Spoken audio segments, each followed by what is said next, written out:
I love you সোনা। থাপ্পড় চিনোস? ওই যে দেখো ওদিকে কি। যখনই অন্যদিকে তাকিয়েছে গালে একটা চুমু দিয়ে দিয়েছি দৌড়। ওই দাঁড়া, আজ তোর একদিন কি আমার যতদিন লাগে, তুই দাঁড়া। ওর কথা কে শোনে?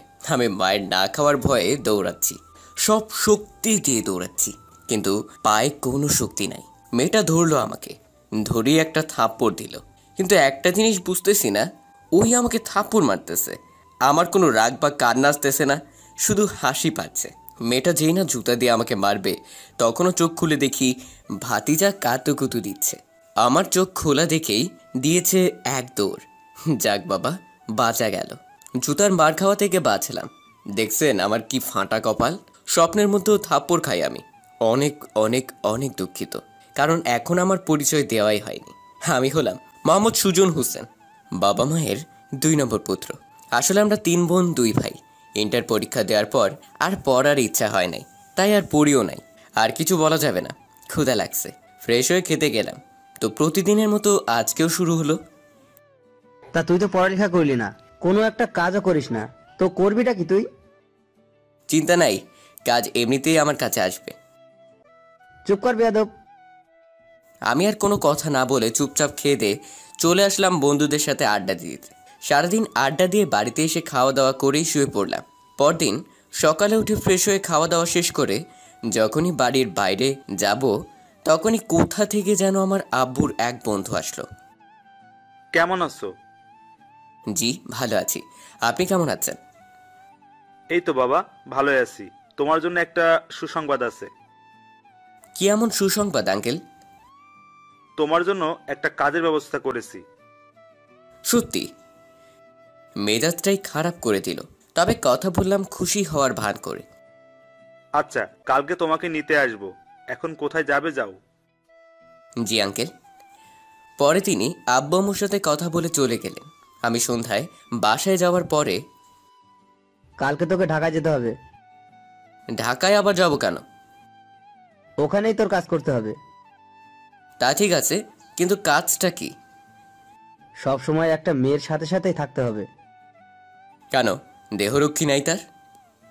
আছে, কিন্তু দেহরক্ষীটার স্বভাব ভালো না। তো অন্য একটা রাখবে। অনেক শক্তিশালী, তাই ওই দেহরক্ষীই থাকবে। তুই শুধু ওই মেয়ের সাথে সাথেই থাকবি, যা বলবে তাই শুনবি। আচ্ছা, তাই করবনি। আব্বুর মুখের উপর কথা বলার সাহস নেই। পরদিন সকালে খাওয়া দাওয়া করে সবার থেকে বিদায় নিয়ে আমি আর আমার আব্বুর ওই বন্ধু বেরিয়ে পড়লাম। আমাকে যেই মেয়ের পিছু পিছু ঘুরতে হবে সে নাকি এবার ইন্টারে পরীক্ষা দিল, মানে আমার থেকে 1-2 বছরের ছোট। রাতে আমরা পৌঁছে গেলাম সেই বাড়িতে। বাড়ি তো নয়, যেন একটা রাজমহল। তোমরা চলে এসেছো? হ্যাঁ ভাই, চলে আসলাম। আর এই হলো সুজন হোসেন, যার কথা বলেছিলাম। আর সুজন, এ হলো তোর স্যার। আসসালামু আলাইকুম স্যার। ওয়ালাইকুম আসসালাম। কেমন আছো বাবা? জি ভালো, আপনি কেমন আছেন? ভালো আছি। আর আমাকে স্যার নয়, আঙ্কেল বলে ডাকবা। কিন্তু আপনি তো আমাকে বেতন দেবেন, তাই আঙ্কেল বলাটা ঠিক হবে না। ওইসব বাদ দাও, তুমি আমাকে আঙ্কেল অথবা চাচা বলে ডাকবা। জি, তাহলে আমি চাচা বলেই ডাকবো। আর উনি হলেন আমার স্ত্রী, একে তাহলে চাচি বলেই ডাকবা। জি আচ্ছা। তারপর সবার সাথে পরিচিত হয়ে খাওয়া দাওয়া করে আমার জন্য যেই রুম বরাদ্দ ছিল ওই রুমে চলে আসলাম। রুমটা অনেক সুন্দর করে সাজানো, মনে হচ্ছে আমি কোনো অতিথি, তাই এভাবে সাজানো আছে। যাই হোক, অত ভেবে আমার কাজ নেই। এখন একটা ঘুম দিব, কখন উঠবো তা পরে দেখা যাবে। দিলাম একটা ঘুম। সকালে ফজরের নামাজ পড়ে একটু বাইরে বের হলাম, সকালে ঠান্ডা হাওয়া খাওয়ার জন্য, থুকু অনুভব করার জন্য। অনেকক্ষণ হাঁটাহাঁটি করার পর বাড়ির দিকে রওনা দিলাম। বাড়ির রাস্তা প্রায় ভুলেই গেছি, নতুন তো এখানে, তাই অনেক কষ্ট করে বাড়িতে আসলাম। দরজা খুলে ভেতরে যেতেই দেখি সিঁড়ি দিয়ে একটা পরী নেমে আসছে। হঠাৎ তার কথায় হুঁশ ফিরল। ওইভাবে তাকায় আছিস কেন? পরী দেখি, না মানে কিছু না, ভুলে কথাটা বলে ফেলেছি। সঙ্গে সঙ্গে দিল একটা থাপ্পড়, তারপর বলতে লাগলো, ওই হাবলা, অমন করে তাকায় আছিস কেন? অপলক দৃষ্টিতে তাকিয়েই আছি। আর তাছাড়াও মেয়েদের কাজই তো ভালো ছেলেদের তে বকা দেয়া। ওই কথা বল, নয়তো আবার একটা থাপ্পড় খাবি। ওই থামেন, আমি কি এমন করলাম যে আমাকে থাপ্পড় মারলেন? আমার দিকে ওইভাবে তাকিয়ে আছিস কেন তো? সুন্দর কিছু সবাইকে আকৃষ্ট করে, যা আমাকেও করেছে। একটা পরী দেখছিলাম। হয়েছে হয়েছে, আর বলা লাগবে না। মনে হয় লজ্জা পাইছে, গাল দুইটা লাল হয়েছে। আসলেই পেতনিদের কিছু বলতে নাই। ওই কি বললি? আমি পেতনি? তোর বউ পেতনি হবে, যা। ওই তোরা থাম, কি শুরু করলি? দেখো না মা, ছেলেটা আমাকে পেতনি বলছে। ও তো এমনি মজা করে বলছে। যা, তুই ঘরে যা মা। আচ্ছা মা, আমি ঘরে গেলাম। বলেই পেতনিটা থুকু পরীটা চলে গেল। আচ্ছা চাচি, আমি কি এই মেয়ে কাজ করতে এসেছি? হ্যাঁ। তা চাচি, ম্যাডামের নাম যেন কি? ওর নাম রাবেয়া। ও, আমার প্রিয় নামগুলোর মধ্যে একটাও না। হ্যাঁ, এখন যাও, ফ্রেশ হয়ে খেতে এসো, তারপর তো আবার যেতে হবে ওর সাথে। তাই তো আমার কাজ, হ্যাঁ, না তো করতে পারবো না। হ্যাঁ যাও। আমি আমার রুমে এসে ফ্রেশ হয়ে খেতে এলাম। খাবার টেবিলে যেয়ে আবার একটা ক্রাশ খেলাম। রাবেয়া কি সুন্দর করে গিলছে, থুকু খাচ্ছে। আমিও খাওয়া দাওয়া করে নিলাম। তারপর বাইরে চলে আসলাম গাড়ির কাছে। দেখি শালা বডিগার্ড দাঁড়িয়ে আছে। কি খবর ভাই? এই তো ভাই, ভালোই। তোমার? আমারও। তা তোমার নামটা যেন কি? আমার নাম মামুন। তা মামুন ভাই, এই ম্যাডাম কি রকম? অনেক কড়া। ও শালা লুচ্চা, তোর কাছে তো কড়া লাগবেই। লুচ্চামি করতে পারিস না তাই। চুপ, ম্যাডাম আসছে। আসবেই তো। তারপর রাবেয়া এসে গাড়িতে বসলো। আমি বসলাম মামুন ভাইয়ের পাশে। মামুন গাড়ি ড্রাইভ করছিল। কিছুক্ষণ পর কলেজে পৌঁছে গেলাম। রাবেয়া ওর বান্ধবীদের সাথে ওর ক্লাসরুমে চলে গেল। একটু পরই দেখি শালার মামুনের লুচ্চামি গুরু শুধু মেয়েদেরকে চোখ মারছে, আরো অনেক কিছু করছে। শালার বদলে আমাকে বডিগার্ডের চাকরিটা দিলে ভালো হতো, মনে মনে ভাবছি। ক্লাস শেষে বাড়িতে চলে আসলাম। এইভাবেই কিছুদিন কাটলো। তো একদিন কলেজে গাড়ির উপর কিছুটা ভাব নিয়ে বসে আছি। হঠাৎ লক্ষ্য করলাম একটা মেয়ে আমার দিকে বড় বড় চোখ করে তাকিয়ে আছে। মেয়েটি ধীরে ধীরে আমার কাছেই আসলো। ওমা, এ তো সুখী। ও হ্যাঁ, সুখী আমাকে প্রপোজ করেছিল, কিন্তু ফেসবুকে। দেখতেও ভালোই সুন্দরী, কিন্তু আমি গ্রহণ করিনি। সুখী আমার কাছে আসলো। কি ব্যাপার, তুমি এখানে? কেন আসতে পারবো না? যাই হোক, কেমন আছো? এই তো আছি। তুমি কেমন আছো? এই তো আছি কোনো রকম। তাই এখানে কি আমার খোঁজে এসছো? আরে না, আমি তো ম্যাডামের সাথে এসেছি। কে তোমার ম্যাডাম গো? রাবেয়া। ও, ওই পেতনিটা? আরে আরে, পেতনি বলছো কেন? দেখতে একটা পরীর মতো। সে যাই হোক, আমার ওকে একদম পছন্দ হয় না। তা কেন পছন্দ হয় না রাবেয়াকে? আমার চিরশত্রু।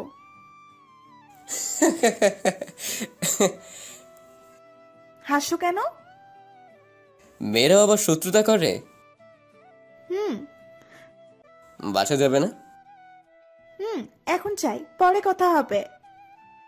ওকে, যাও। হুম সুখী চলে গেল। তারপর আমি পেছনে তাকিয়ে দেখি রাবেয়া আমার দিকে রাগী দৃষ্টিতে তাকিয়ে আছে। আবার মনের মধ্যে ভয় ধরে গেল, যদি কিছু করে আমাকে। শালার মামুনও নাই, লুচ্চামি করাতে ব্যস্ত শালা। আমার দিকে ওইভাবে তাকিয়ে আছেন কেন? ওই, তোর এই পেতনির সাথে কিসের এত কথা রে?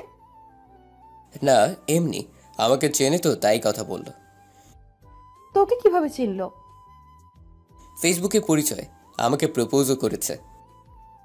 কি? কিন্তু আমি গ্রহণ করিনি। ভালো, আর ওর সাথে কথা বলবি না। কেন ম্যাডাম? কারণ ও আমার শত্রু। আচ্ছা, বলবো না। তো অন্য কোনো মেয়ে যদি আমার সাথে কথা বলতে আসে তো?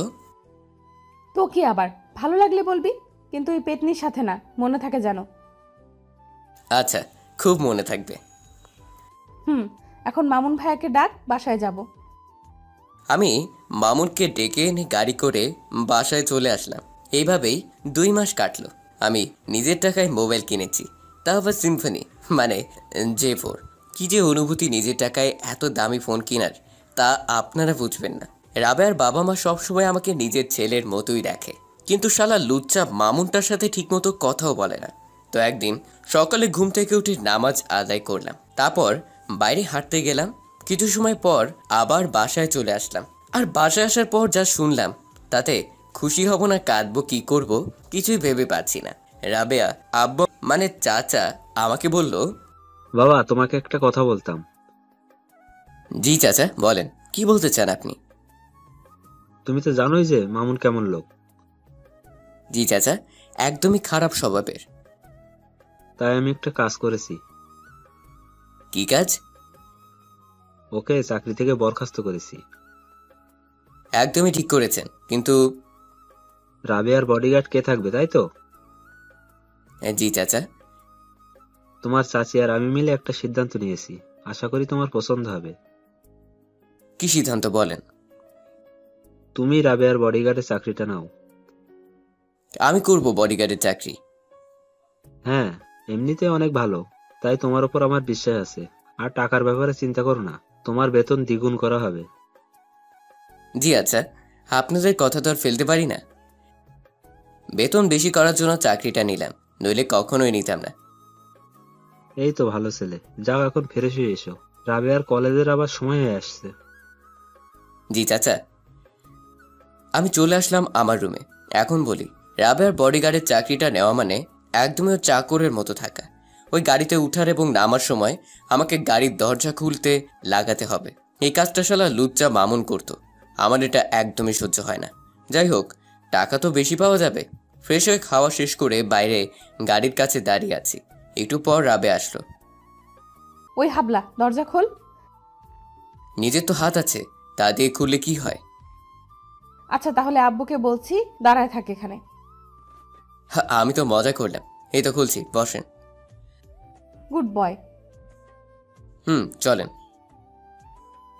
Good boy. ফোননি তোরে যে কি কই। তারপর আর কি, আমি গাড়ি ড্রাইভ করে কলেজে আসলাম। বডিগার্ড তাই ক্লাসরুম পর্যন্ত রেখে আসতে হলো।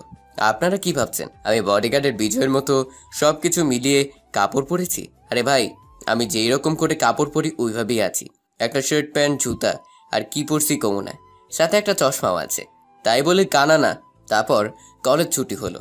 আবার ওই একই নিয়মে রাবেয়াকে বাড়িতে নিয়ে আসলাম। আর হ্যাঁ, কলেজে থাকলে একটা জিনিস লক্ষ্য করেছি, রাবেয়ার একটা বান্ধবী আমার দিকে বড় বড় চোখ করে তাকিয়ে থাকে। এইভাবেই দিনকাল চলছিল। তবে ওর বডিগার্ডের চাকরিটা নেওয়ার পর থেকে আমাকে সবসময় দৌড়ের উপর রাখে। একটুকুতেই বলবে এটা এনে দে, ওটা এনে দে ইত্যাদি। অসহ্য লাগে, কিন্তু কি করব, টাকা তো পাই এসবের জন্য। রাবেয়া যখন শপিং করতে যায় তখন যা যা কিনে সব ধরে দেয় আমার হাতে। আর হ্যাঁ, শপিং করতে যাবে বিকেলে আর ফিরবে রাত 7টা বা 8টায়। হাজার হলেও মায়া মানুষ, মানে একটু ঢিলা টাইপ, তাই আর কি। তো কলেজে 3টা প্রপোজ পেয়েছি, কাউরে গ্রহণ করি নাই। আর হ্যাঁ, যারা প্রপোজ করে ওরা তো পরদিন থেকে ভুলেও আমার সাথে কথা বলে না। কি সাংঘাতিক, কি সাংঘাতিক। হঠাৎ একদিন শুনলাম রাবেয়ার বিয়ে ঠিক হয়ে গেছে। ছেলে নাকি ইঞ্জিনিয়ার, তার সাথে বড় লোক। তবে আমার একটা দুঃখ আছে, বইটাকে আর দেখতে পারবো না, সাথে চাকরিটাও থাকবে না, মানে টাকাও পাবো না। শালার ইঞ্জিনিয়ারকে পিটাইতে ইচ্ছে করছে। বিয়ে করারও আর সময় পেল না। আর 2 দিন পর রাবেয়ার বিয়ে। আমি ভাবছি যাক পেতনিটা থুকু, পরিটার অত্যাচার থেকে বাঁচবো। তবে ওকে আর দেখতে পারবো না। কিরে, কি ভাবছিস? কই কিছু না তো। রাবেয়ার কথায় বাস্তবে এলাম। একটা কথা বলি, কাউকে বলবি না। হ্যাঁ বলেন, কি বলবেন? আমার না ছেলেটাকে একদমই পছন্দ হয়নি। ও মা, হবু বরকে পছন্দ হয়নি? এ কেমন কথা? ওই হাসবি না একদম। আচ্ছা। আর একটা গোপন কথা বলবো, শুনবি? হ্যাঁ বলেন। আগে কথা দে, কাউকে বলবি না। ওকে, কথা দিলাম, কাউকে বলবো না। তো শোন, আমার আর ওই ছেলের বিয়ে হবে না। মানে কোন ছেলে? আরে ওই হাবলা ইঞ্জিনিয়ারটার। কেমনে সম্ভব এটা? ওকে এমন ভয় দেখিয়েছি ওই বিয়ের রাইতেই পালাবে। তাহলে আপনাকে বিয়ে করবে কে? আরে গাধা, বিয়ে তো হবেই না, বর তো নাই। তা ঠিক, কিন্তু আমাকে এসব বলছেন কেন? যদি আমাকে কাউকে কিছু বলি তো? তোর উপর ভরসা করা যায়, আর আমি জানি তুই বলবি না। ধন্যবাদ এতটুকু ভরসা করার জন্য। চল শপিং করতে যাব। বলে আমার গালটা টেনে দিল। একদমই আজব ব্যাপার। আর এই প্রথম অন্য কোনো মেয়ে আমার গাল টানলো। তারপর আমরা শপিং করতে গেলাম। শপিং করতে এসেই সুখীর সাথে দেখা। কেমন আছো সুজন? এই তো ভালোই, তুমি কেমন আছো? আমিও ভালোই আছি। ওই তোমার শার্টের কলার এরকম হয়ে আছে কেন?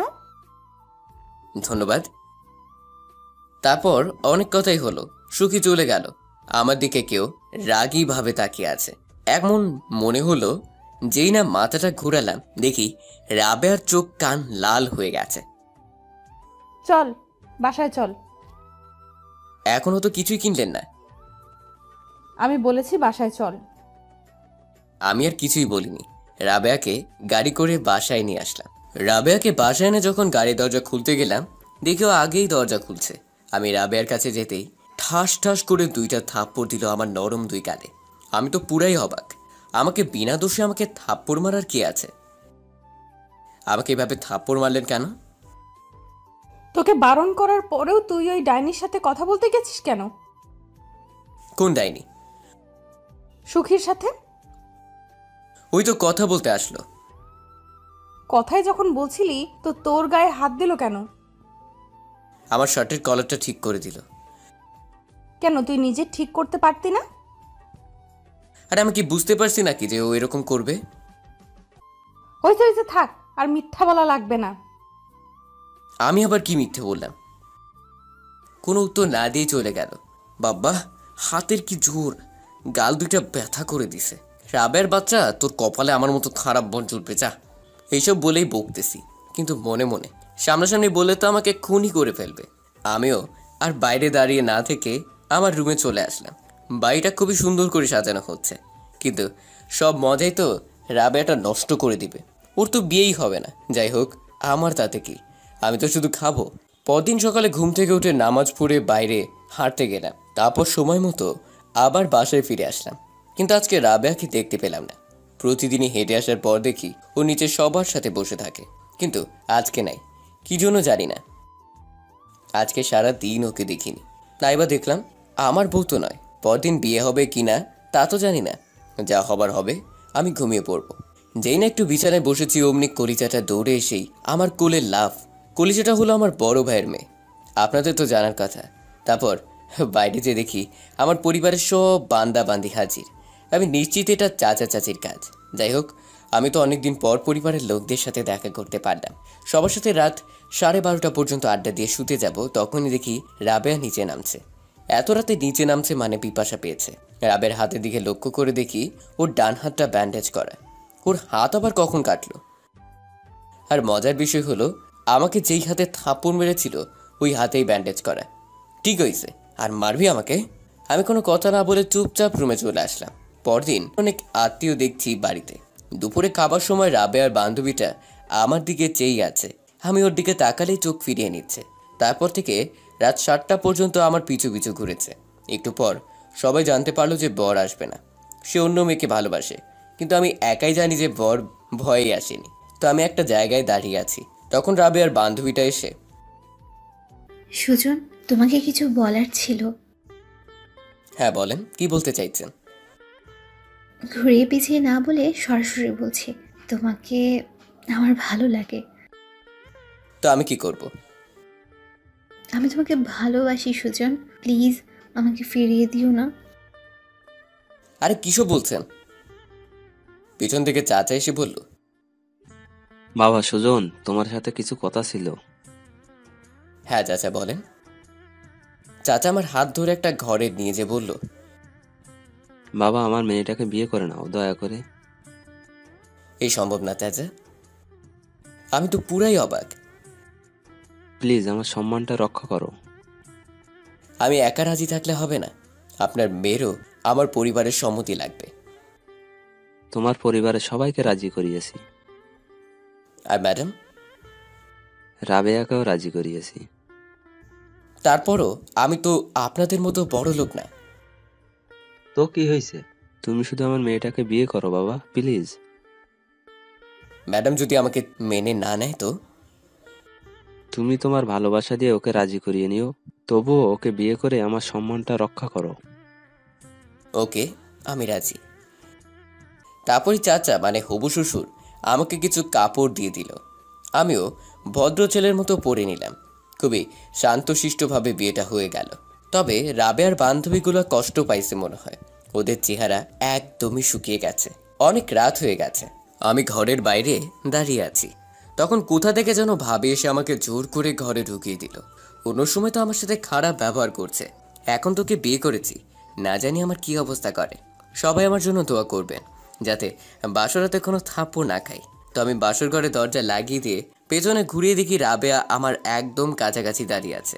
আমি ঘোরার সাথে সাথেই আমার পাঞ্জাবির কলার ধরে, ওই সেই কখন থেকে একা একা বসে আছি, তুমি কই ছিলে? কয় কি আমার জন্য বসে আছে? আর অবাকের বিষয়, আমার সাথে তুমি করে কথা বলছে। কি হলো, মুখ বন্ধ কেন? কথা বলো। নিশ্চুপ, মুখ দিয়ে কথা আসছে না। আচ্ছা ভালো, এইবার দেখো কি করি। এইভাবে আমার দিকে আসছেন কেন? রাবে আমার দিকে আসছে, তারপর আর কোনো কথা বলতে পারলাম না। কথা বলার জন্য তো মুখের দরকার, যা রাবেয়া ওর 2 ঠোঁট দিয়ে বন্ধ করে দিয়েছে। আমাদের 4 ঠোঁট এক করে দিয়েছে। প্রায় 5 মিনিট পর ছাড়লো। আমার তো প্রায় মরার মতো অবস্থা। প্রায় 5 মিনিট শ্বাস নিতে পারিনি। আপনারাই বলেন, আমি কি এর আগে কখনো কিস করেছি নাকি যে এত সময় শ্বাস ধরে রাখতে পারবো? কিন্তু মূল কথাটা সেটা নয়। মূল কথাটা হলো রাবেয়া আমার সাথে নিজের বরের মতো ব্যবহার করছে কেন? আমাকে এত তাড়াতাড়ি মেনে নিল কিভাবে? সবসময় তো আমার সাথে খারাপ ব্যবহার করতো, তাহলে এখন এমন করছে কেন? এইসব প্রশ্নে আমার মাথায় ঘুরছে। ম্যাডাম। ওই গাধা, বউকে কি কেউ ম্যাম বলে? দেখি আপনার শরীর ঠিক আছে কিনা। রাবেয়ার কপালে হাত দিলাম, কিন্তু না, ও তো ঠিকই আছে। ওই, আমার কিছু হয়নি, আমি ঠিকই আছি। তো আমার সাথে এত ভালো ব্যবহার কেন করছেন? ও মা, নিজের বরের সাথে ভালো ব্যবহার করব না তো কার সাথে করব?